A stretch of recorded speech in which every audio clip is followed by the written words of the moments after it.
Welcome my channel. எப்படி journal entry shortcut method use பண்ணி போட போகிறோங்கிறத பார்க்க போகிறோம். சரிங்களா? ஸோ ஆல்ரெடி நம்மளுக்கு தெரியும் personal account, real account, nominal account 3 golden rules இருக்குது.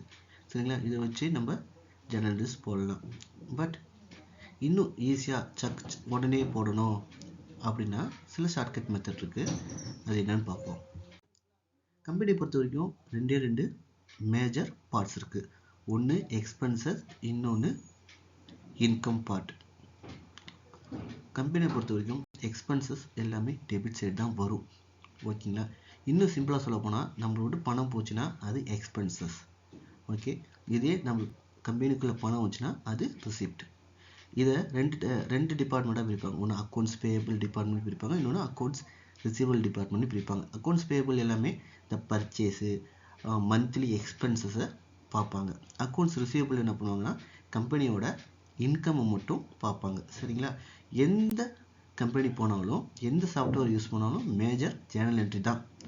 அதை வச்சு தான் கம்பெனி தன்னோட எல்லா அக்கௌண்ட்ஸுமே போடுவாங்க. ஜேர்னல் என்ட்ரி அங்கே இம்பார்ட்டன்ட், அதுவும் கரெக்டாக போடணும். சரிங்களா? பேசிக்காக தெளிவாக தெரிஞ்சால் தான் மட்டும்தான் அக்கௌண்ட்ஸு நம்மளால் நெக்ஸ்ட் லெவலுக்கு போக முடியும். சரி, ஓகே, எப்படி ஜேர்னல் என்ட்ரி போடுறது? நான் ஆல்ரெடி சொல்கிறேன் எக்ஸ்பென்சஸ். ஓகேங்களா? எக்ஸ்பென்சஸ் ஒன்றும் இல்லை. இப்போ ஃபார் எக்ஸாம்பிள் ஒரு பர்ச்சேஸ் பண்ணுறோம், ஏதாவது ஒரு மிஷினரி வாங்குகிறோம், இல்லை ஏதாவது ஸ்டேஷ்னரி வாங்குகிறோம் அப்படின்னா என்ன வருது? நம்மளுக்கு மிஷின் வருது உள்ள. பட் ஆனால் என்ன நம்மளுக்கு வெளியில் போகுது? பணம் வெளியில் போகுது. அதுமாதிரி ஒரு பேமெண்ட் பண்ணுறோம், இல்லை சேலரி பெய்டு பண்ணுறோம், wages paid, interest paid, discount paid. இந்த சில வார்த்தைகள் ஜேர்னல் என்ட்ரி கிரியேட் பண்ணும்போது சில வார்த்தைகள் இருக்கும். ஒன்று பர்ச்சேஸ் மிஷினரி, இல்லை பாட் ஃப்ரம் சம் குட்ஸ், இல்லை பேமெண்ட் ஆர் பெய்டு எக்ஸ்பென்சஸ். இந்த வார்த்தைகள் எல்லாமே கொடுத்தாலே, ஃபார் எக்ஸாம்பிள் இப்போ சேலரி பெய்டுங்கிற ஒரு வார்த்தை கொடுத்தாலே சேலரி டெபிட் சைடு தான் வரும். அது எது மூலிமா கொடுத்தாங்கிறதா main things. For example salary paid by cash or through bank அப்படின்னா, இப்போ கேஷாக இருந்துச்சுன்னா கேஷ் வந்து கிரெடிட் சைடு வரும், பேங்க் வந்து கிரெடிட் சைடு வரும். ஓகேங்களா? இன்னும் தெளிவாக எக்ஸாம்பிள் சொல்ல போனால் எல்லா எக்ஸ்பென்சஸுமே டெபிட் சைடு தான் வரும். பர்ச்சேஸ் ஆல்ரெடி சொன்னதான், பர்ச்சேஸ் அதுவும் ஒன் டைப் ஆஃப் எக்ஸ்பென்சஸ் தான். ஓகேங்களா? ஏன்னா நம்ம ஒரு மிஷினரி வாங்குகிறோம், அந்த மிஷினரி வாங்குறதுனால நம்மளுக்கு என்ன அமௌண்ட்டு நம்ம கையை விட்டு போகுது. ஓகேங்களா? இந்த ஃபார் எக்ஸாம்பிள் பாருங்கள், இங்கே ஃபார் எக்ஸாம்பிள் கொடுத்துருப்பேன், சேலரி, வேஜஸ், டிஸ்கவுண்ட், இன்ட்ரெஸ்ட் இது எல்லாமே பெய்டு. ஓகேங்களா? இல்லை பேமெண்ட் சம் ஒன் அப்படின்னாலே அந்த இது தான் மேலே போடணும், அதுதான் டெபிட் சைடு வரும். அடுத்தது எது மூலிமா பண்ணுறோம் அதுதான் நெக்ஸ்ட்டு. கேஷ் மூலிமா பண்ணால் கேஷ், இல்லை பேங்க் மூலிமா போனால் பேங்க். இதுதான் ஃபஸ்ட்டு நம்மளோட பேசிக் எக்ஸ்பென்சஸான என்ட்ரி. நம்ம சம்மளியே பார்த்துருப்போம், ஒரு 10 ஜேர்னல் இருந்துச்சுன்னா கண்டிப்பாக 8 ஜேர்னல் என்ட்ரி ஒன்று பெய்டாக இருக்கும், இல்லைனா ஒன்று ரிசிப்டாக இருக்கும். ஓகேங்களா? ஸோ அதை வச்சு நம்ம என்ன பண்ணிடலாம், ஈஸியாக ஜேர்னல் என்ட்ரி போடலாம். எல்லாத்துக்கும் இந்த ஷார்ட்கட் மெத்தட் ஒத்து வருமாங்கிறது ஒத்து வராது. ஓகேங்களா? அது நெக்ஸ்ட் வீடியோ இன்னும் இன்டீட்டெயிலாக பார்ப்போம். இது எப்படியும் ஒரு 80% ஜேர்னல் என்ட்ரி நம்மளை கவர் பண்ணிடும். ஓகேங்களா? சரி, ஓகே, நெக்ஸ்ட் பார்ப்போம். நெக்ஸ்ட் ரிசிப்ட், அதாவது கிரெடிட் ஆர் இன்கம். ஸோ எப்படி நம்ம செலவு பண்ணோமோ அதே மாதிரி கம்பெனிக்கு அமௌண்ட் உள்ளே வரும், இல்லை பேங்க் மூலிமா நம்மளுக்கு யாராச்சும் அமௌண்ட் சென்ட் பண்ணுவாங்க, அதுவும் ஒரு டைப் ஆஃப் இன்கம். சரிங்களா? ஸோ அந்த இன்கம் எல்லாமே எந்த சைடு வரும்னா கிரெடிட் சைடு தான் வரும். என்ன, சேல்ஸ் மூலிமா நம்மளுக்கு ஒரு இன்கம் வரும். ஓகேங்களா? எப்படி நம்ம இன்ட்ரெஸ்ட் பே பண்ணோமோ அதே மாதிரி நம்மளுக்கு இன்ட்ரெஸ்ட் என்ன ஆகும், ரிசீவ் ஆகும். ஸோ இது எல்லாமே நம்மளுக்கு என்ன, ஒன் டைப் இன்கம் தான். சரிங்களா? சரி, எது மூலிமா வந்திருக்கு, போன டைம் எப்படி நம்ம செலவு பண்ணோம், கேஷ் மூலிமா இல்லை பேங்க் மூலிமா. அதே மாதிரி தான் இதையும் நம்மளுக்கு கேஷ் மூலிமா நம்மளுக்கு இன்கம் வந்திருக்கா இல்லை பேங்க் மூலிமா இன்கம் வந்திருக்கான்னு பார்த்துட்டு, கேஷ் மூலிமா வந்துச்சுன்னா கேஷை டெபிட் சைடு போகணும். எதனால் நம்ம இன்கம் இதாச்சோ அதை வந்து கிரெடிட் சைடு போடணும். ஓகேங்களா?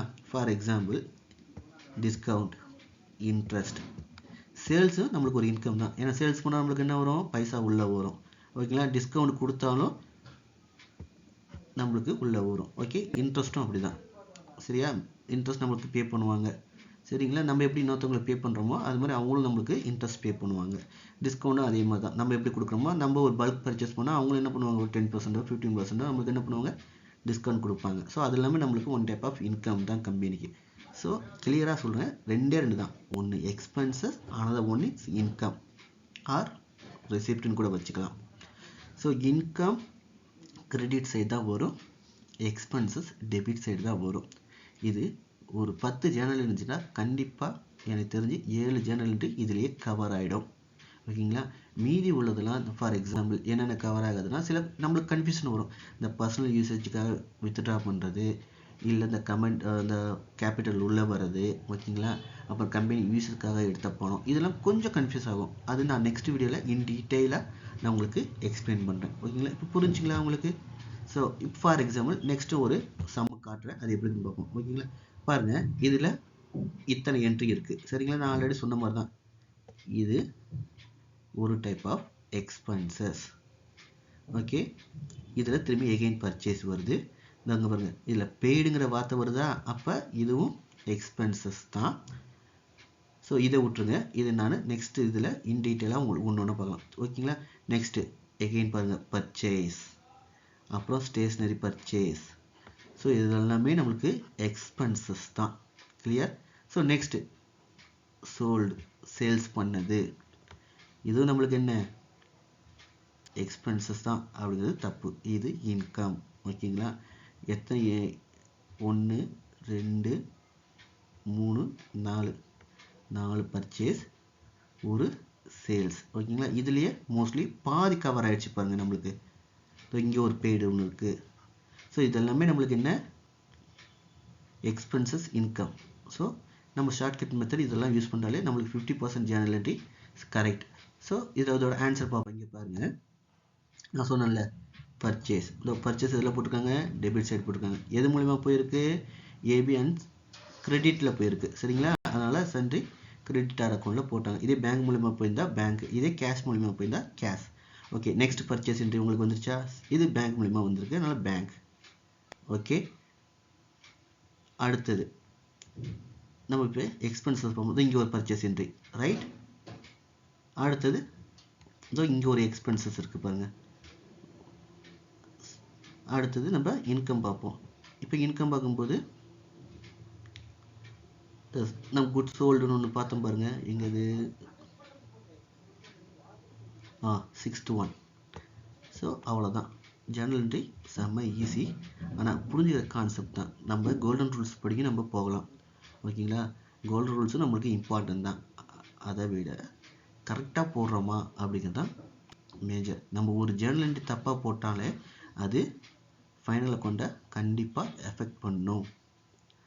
So journal entry important, at the same times ஹெட்டிங்ஸும் இம்பார்ட்டன்ஸ். ஹெட்டிங்ஸ்னால் ஒன்றும் இல்லை, இந்த பர்ச்சேஸ் அப்படிங்கிறத எந்த அண்டரில் போடுறோம், எந்த அக்கௌண்ட்டில் வருது, சேலரி எந்த அக்கௌண்ட்டில் வருது, இன்டைரக்ட் எக்ஸ்பென்சஸா, டைரக்ட் எக்ஸ்பென்சஸா, வேஜஸ் எதில் வருது, இன்ட்ரெஸ்ட் எதில் வருதுங்கிறதையும் சேர்த்து நம்ம கரெக்டாக போட்டால் தான் ஃபைனல் அக்கௌண்ட்டில் ட்ரேடிங் அக்கௌண்ட்டில் போய் கரெக்டாக உட்கார வேண்டியதுலாம் உட்காரும், ப்ராஃபிட் லாஸில் போய் உட்காரும். ஒரு என்ட்ரி நம்ம மாற்றி போட்டாலே அது என்டையர் பேலன்ஸ் ஷீட்டை கொலாப்ஸ் ஆகிடும். ஸோ நெக்ஸ்ட் வீடியோவில் நான் இன் டீட்டெயிலாக எப்படி ஜேர்னல் என்ட்ரி இன்னும் சிம்பிளாக போடுறது, நான் சிலதை இங்கே மிஸ் பண்ணியிருப்பேன். ஓகேங்களா? இந்த என்ட்ரியில் மிஸ் பண்ணியிருப்பேன், ஏன்னா இது வந்து ஷார்ட்கட் மெத்தட் சொல்கிறதுக்காக தான் நான் என்ன பண்ணியிருக்கேன் உங்களுக்கு சொன்னேன். ஓகே, மற்றதெல்லாம் இதெல்லாம் எப்படி வந்துச்சு, இதையும் எப்படி சிம்பிளாக பண்ணலாம் அப்படிங்கிறத நெக்ஸ்ட் வீடியோவில் பார்ப்போம். Okay, thank you. வேறு ஏதாச்சும் உங்களுக்கு வேணும்னா கமெண்ட் பண்ணுங்கள், நெக்ஸ்ட் அதுக்கான வீடியோவை நான் போடுறேன். தேங்க்யூ.